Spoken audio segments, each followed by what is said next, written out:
توی بت 303 تازه ثبت نام کردی؟ میخوای با یه بونوس 100% بازی رو شروع کنی؟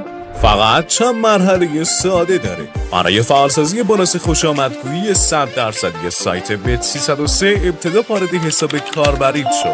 از منوی بالا گزینه بونوس ها رو انتخاب کن. توی لیست بونوس ها بونوس 100% خوشامدگویی کازینو رو پیدا کن. و روی دکمه سبز اکنون ادعا کنید بزن. بعد از ادعای بونوس به صورت خودکار وارد بخش بونوس های در دسترس کازینو میشی. بونوس خوشامدگویی رو پیدا کن. روی فعال سازی بزن و گزینه بالا رو انتخاب کن.